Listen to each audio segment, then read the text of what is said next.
you? I hope all is well. Yes, I'm finally making a video. I have actually been sick for most of 2012. I felt like I was sampling out different viruses. I'm still adjusting to the cold weather, although it's getting warm again, yay. I've had some technical difficulties and I finally have a video camera. The reason why I'm making this video is not going to surprise a lot of you who've seen my book reviews on The Hunger Games. I am making the movie review for The Hunger Games. I watched it actually twice. This is the first time I've watched a movie twice in the cinemas because I usually just watch movies once in the cinema, but I wanted to make this review, and the first time I was so annoyed with myself because I kept on comparing it to the books. So for those of you who have not seen the movie or the books, I give the movie 5 stars. For those of you who have read the books, I give the first half of the movie 5 stars and the last half maybe 4.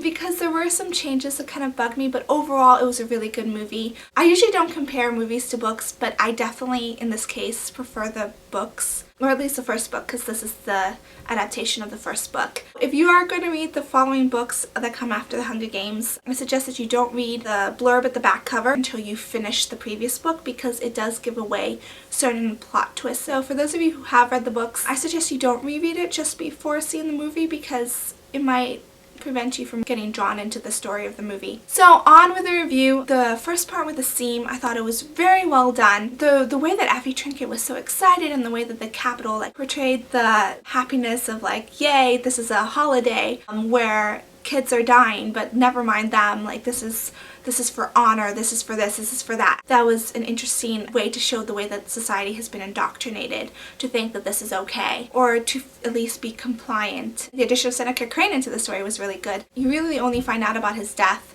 in the second book. You don't really know that much about him, and here in the movie he had a bigger role, and I feel like it guided the story along and it showed more about the society than the first book necessarily shows, because you're inside Katniss's head the whole time. But Seneca's death, it was really good that they put that in there to show that even he is not immune. This is the way that Katniss sort of sees them in the book as well. These Capital people are so oblivious. The Capital people seem to think that they're separate, they're safe, that people of the districts are different, this is happening to them because they rebelled in the past, this is their punishment. If you're in a society that thinks that murder is okay, nobody is safe. It kind of reminds me of when someone dates someone who's cheated on someone else, and then they think, oh, this person really loves me, but when in reality the cheating is the problem, and this is someone who thinks that cheating is okay. If there's no respect for humanity as a whole, for other human beings, then as soon as your relationship to them changes, they might end up doing exactly what you've seen them do to other people. I thought that the scene where President Snow is talking to Seneca where he's talking about hope, I thought that was one of the best scenes, where President Snow says that they want the districts to have a little bit of hope that kind of guides them through the Capitol's rules, but not enough hope that they would want to break those rules and really seek freedom and rise against the Capitol. And that made me think how they're sort of doing the same thing with compassion with the Capitol people, because if he did go out and kill 24 kids from the districts, I think that would incite more of an active sort of compassion in the people, which makes me think of how the opposite of compassion and love is indifference. So it gives them enough compassion to watch this on the big screen, kind of be sad when something negative happens and happy when something positive happens to whoever they like, but not enough to want to stop these atrocities. President Snow says to Seneca, well, if you met these people, you wouldn't like them. Or he says something to that effect, meaning that the people in the Capitol don't really have exposure to the people of the districts other than these Hunger Games, where they're kind of watching them almost like a freak show, reality TV. They put them into these horrendous situations, put them into positions where they end up doing horrendous things. They seem to be trying to portray the districts as being savage.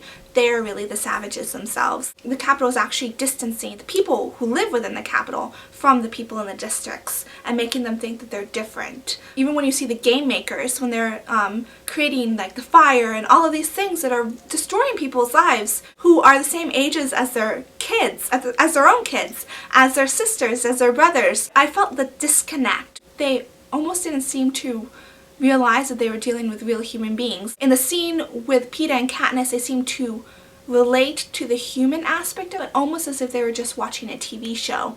And I feel like that's what Snow wants. It was really interesting the way that it showed Haymitch when he was watching the games, and then he watched those kids and the parents laughing at their own kids playing as though they're in the Hunger Games without realizing that they wouldn't be joking if it was actually their own children. So that was an interesting contrast. Here they see the whole thing and they're part of the whole thing, and it almost gives them a sense of cognitive dissonance where they're partaking and celebrating something that they should be horrified by. It makes them desensitized to it. I thought the psychological aspect, the way that they portrayed it in the movie, was really good. The acting was wonderful. I was looking up who was playing different characters, and the actress Jennifer Lawrence was in the movie Winter's Bone that has been sitting on my Netflix instant queue. I watched Winter's Bone and I was surprised at how basically the character that Jennifer Lawrence portrays in Winter's Bone is exactly how I had pictured Katniss. I've heard that that was sort of like a movie-long audition for Jennifer Lawrence, and it was a good one. So the first half of the movie I thought was really good. The second half,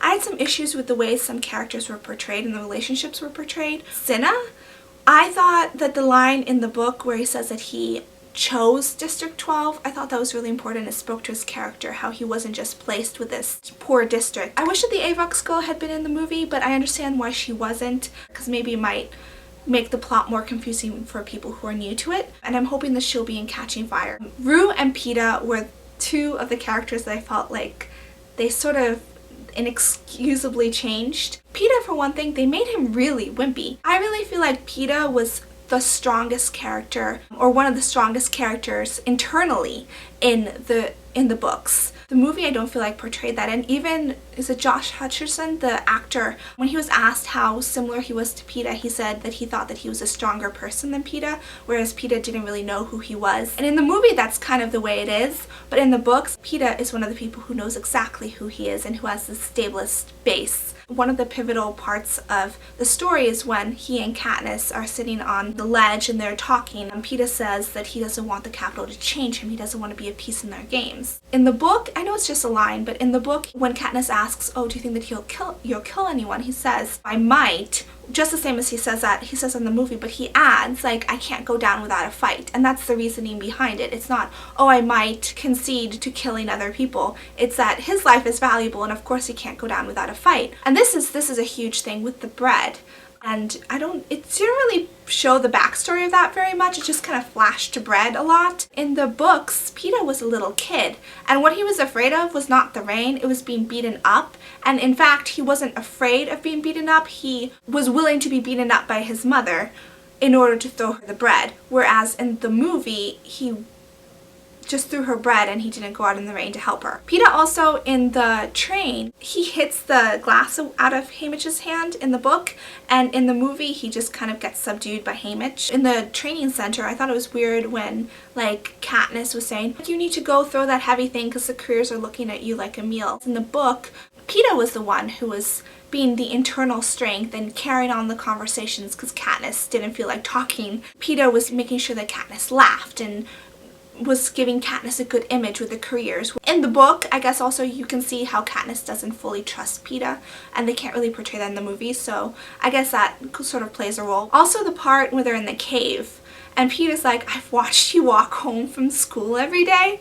That was creepy. That made me flash to Twilight. It's not romantic. Like, why are you throwing that in there? It didn't show the depth of his caring for her. When Katniss goes to get the medicine for Peeta in the cornucopia, in the book, he's like, well, I can drag myself out. I can distract the couriers from killing you. And then the sponsors, in order to keep the liveliness of the whole storyline, they give Katniss a serum to make Peeta fall asleep. In the movie, he's just like, oh, she kissed me. And then he goes to sleep, and then he's shivering. The way they portrayed it wasn't bad, but again, I feel like something was missing. Yeah, and I felt like in the end, when they're like, oh, we have a chance to win, they're like, oh, I wonder where the other tributes are. I mean, who knows where Foxface is? In the books, the game makers drain the water. It forces them all to the lake so that they can fight. And also when Foxface died, they didn't show Peeta's almost sadness at her death, even though it meant that they were closer to winning. In the books, he says, oh, well, that should have been me. And in the movie, he didn't really say that. And Foxface was a character that I was really,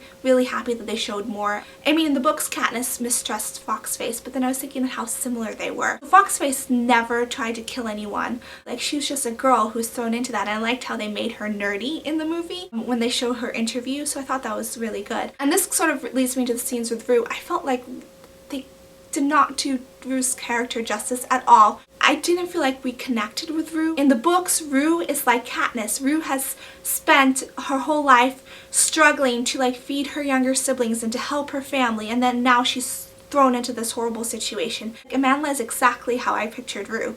But in the scenes that she was in, I felt like I was almost watching a Disney movie. I'm thinking that this is probably the director's fault and not the actress's fault. It didn't show that internal thoughtfulness of Rue, the sincerity of this little child who's been thrown into this horrible situation. I know a lot of people love it when like she stole the knife and she was hiding on the thing on the ceiling. I really didn't like that scene because it wasn't a game. Like, it's not funny when you know that the person who is accused of stealing that knife will probably be one of the first people to die a horrible death. It's not a Spy Kids movie or Home Alone or anything like that. Like, it's not like, haha, I did this and then there's no real consequence. In the book, Rue points to the Tracker Jackers to help Katniss, not to tell Katniss to throw the Tracker Jackers on everyone else. Even the fact that she told Katniss to cut the branch isn't that much of an issue, but the fact that it was almost comical, that really bothered me. It didn't go well with the scene, I felt.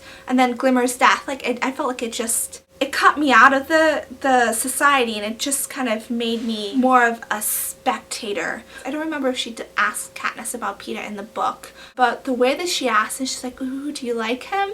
I mean, this girl, she's 12. She understands that there can only be one winner of the Hunger Games. In the movie, I almost didn't trust Rue because I was like, what is she playing at? Like, she's so lighthearted. Like, is she gonna stab Katniss in the back? Whereas in the book, you really see this scared little girl who has such a strong spirit. She finds comfort in Katniss, and Katniss finds comfort in helping protect her. Rue's death, I just felt like it didn't have to be gory, but I felt like it was too clean, too emotionally clean and too physically clean. She didn't look like she'd been in a net, struggling in a net for her life. Her hair was like all perfect. And even with a strong spirit, even soldiers like who die in the battlefield, like, you can imagine that the wound would hurt. Her crying, it felt fabricated. It felt, like I said, like a Disney movie. I like that they showed the uprising in District 11, but I wish that they had shown District 11 reaching out to Katniss and sending her the bread. Earlier in the book, Peeta tells Katniss about the different types of bread